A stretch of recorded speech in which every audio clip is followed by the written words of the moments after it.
eu comentar um pouco um aspecto sobre unidade que tem sido aí distorcido por alguns cristãos e até pastores sinceros.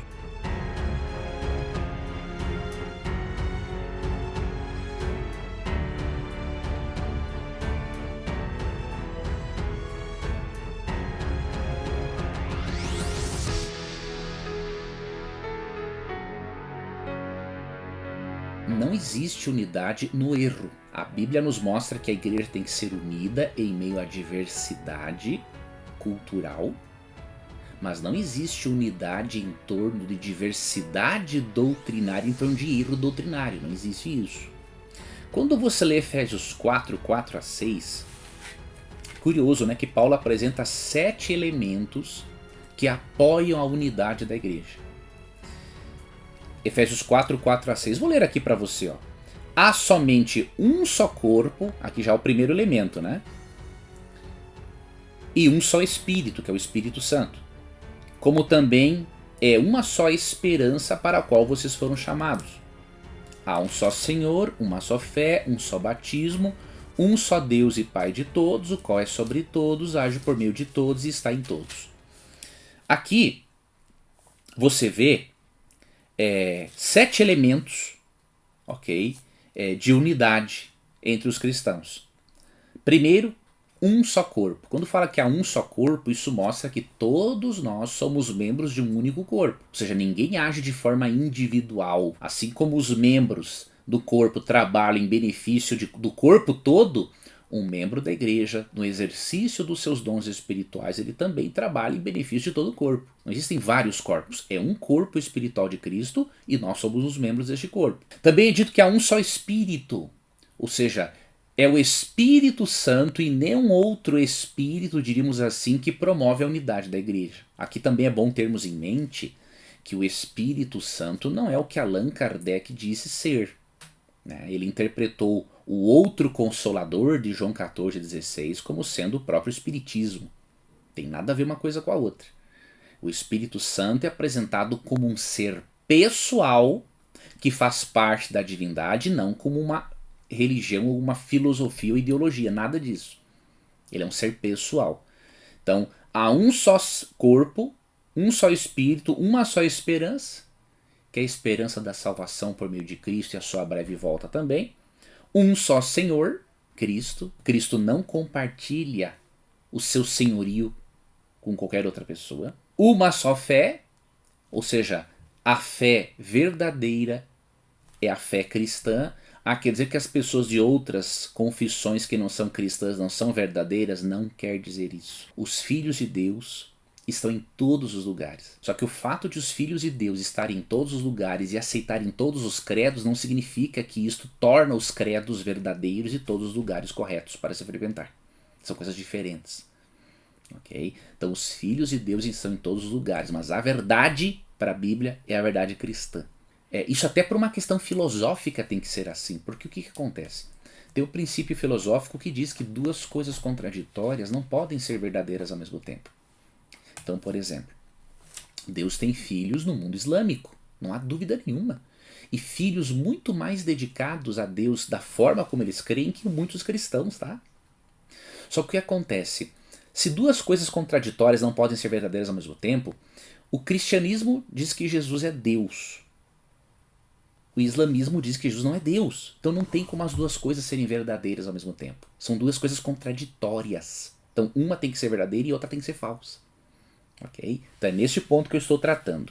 Então os filhos de Deus estão em todos os lugares, mas existe uma fé verdadeira que para a Bíblia é a fé bíblica, a fé judaico-cristã. Okay? Um só batismo, né? Ou seja, nós somos batizados por meio do Espírito Santo e nas águas. Então é um batismo verdadeiro. Aqui não fala a nível de quantidade, é qualidade, tá? E um só Deus. Então aqui não se admite, por exemplo, o pluralismo religioso. Não, o que importa é você buscar uma divindade. Não, para Deus não. Para Paulo, para a Bíblia, é um Deus verdadeiro. As demais são divindades falsas. Leia Deuteronômio 6, 5 a 7. Um dos ensinamentos pilares do Deus bíblico é o seguinte, olha, eu sou o único Senhor, o único Deus verdadeiro, né, em comparação com os demais. Então esses são elementos de unidade. Se membros de uma igreja não concordam com esses elementos, não tem como ter unidade. E aqui nós vamos entrar num ponto. O que é unidade na Bíblia? Veja, não existe unidade fora da verdade. Uma coisa muito interessante é que existe a unidade na diversidade. Realmente, nós somos diversos, né? Temos a igreja, Brasil, Estados Unidos, regiões da África, não importa, todos os lugares do mundo, né? Mais de 200 países do mundo existe o cristianismo. Então é uma diversidade cultural impressionante, né? Não tem como dizer que a nossa cultura é a mesma, por exemplo, do Oriente Médio. Não tem como, são culturas muito distintas. Só que a diversidade não é uma justificativa para distorção doutrinária. A diversidade não é uma justificativa para heresia. Ok? Então a Bíblia ensina que nós somos diversos nos nossos aspectos culturais e dons espirituais, mas temos que ser unidos em torno do Senhor, em torno do Espírito, em torno de um só corpo, em torno de um só batismo, em torno de um só Deus. Ok? Então, por exemplo, em João 17, 22 e 23, Cristo, na oração sacerdotal, ele ora para que todos sejam um, assim como Cristo e o Pai são um. Só que qual é a base desta unidade de João 17, 22 e 23? É bom tu entender isso, para você não cair aí no canto da sereia de que, não, eu tenho que respeitar as opiniões diversas. Depende. Eu tenho que sempre respeitar a dignidade humana, mas eu não posso respeitar uma opinião errada. Se ela não é bíblica, é errada. Se eu respeito o erro ou a mentira, eu estou respeitando o diabo. Você entendeu? Então tem que ter cuidado com isso. Tá?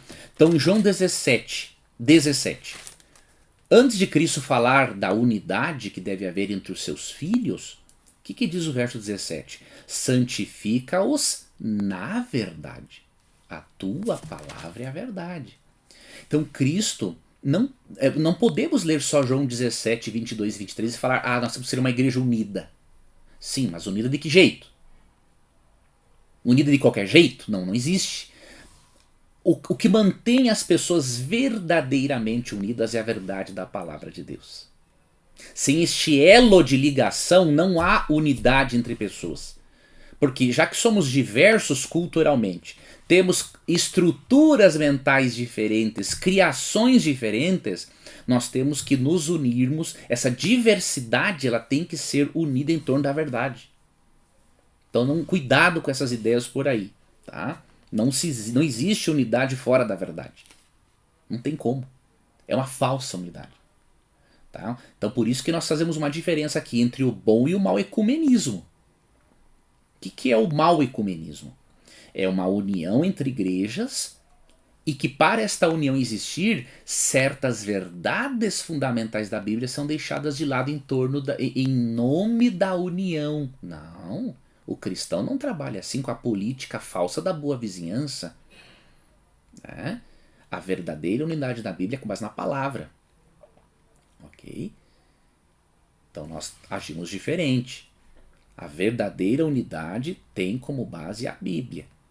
Se não existir a Bíblia, não tem verdadeira unidade. Aí nós vamos já para o campo aí do relativismo moral, pluralismo religioso e por aí vai. E não é este o caminho. Para Cristo, a verdade não é relativa, ela é absoluta. Né? Leia, por exemplo, João 14, 6. Outro detalhe também, e aqui entra também uma questão não só doutrinária, mas também interpessoal. No verso 3 de Efésios 4, olha que interessante, nós aprendemos que por mais que a unidade tenha que ser em torno da Bíblia, vai necessitar-se também de um esforço da nossa parte, né, para nós nos unirmos com os irmãos. Por quê? Porque por natureza nós somos egoístas. Por natureza nós queremos priorizar os nossos interesses apenas. Né? Só que Efésios nos convida a mudarmos este padrão humano, tá? Quando nos convida a nos esforçarmos para preservarmos a unidade. Tá? Só que este esforço, repito, é em torno da verdade, não da mentira. A partir do momento que se abandona doutrinas essenciais, ou seja, para fazer a política da boa vizinhança, aí não tem a bênção de Deus. Né? Então nós somos a favor do bom ecumenismo. O que é o bom ecumenismo? Se igrejas se unem em torno da Bíblia, esse é um bom ecumenismo. Ah, não se uniu em torno da Bíblia, mas pelo menos se uniu para fazer o bem ao próximo. Ou seja, vamos nos unir para arrumarmos cestas básicas, né, levarmos qualidade de vida para as pessoas. É um ecumenismo bom, diríamos assim, vou usar esse termo. Agora, se não for firmado na Bíblia, nas doutrinas bíblicas, é do diabo, pode ter certeza disso. É uma forma, uma estratégia do inimigo, não é, de enfraquecer a força daquela verdade doutrinária, porque ela te conduz a Cristo que te salva. Tá? Agora Efésios 4,13 assim, ó, fazendo tudo para preservar a unidade do Espírito no vínculo da paz. Esse tudo é você fazer tudo que está ao seu alcance para preservar a unidade. Mas não é você abandonar a Bíblia em nome do tudo. Né? Cuidado com a interpretação tudo, ela é aqui relativa. Tudo que estiver ao meu alcance, tudo que for necessário, desde que eu não abandone as verdades da Bíblia. Porque para Jesus, em João 17,17, não há unidade sem a palavra, sem a verdade da Bíblia.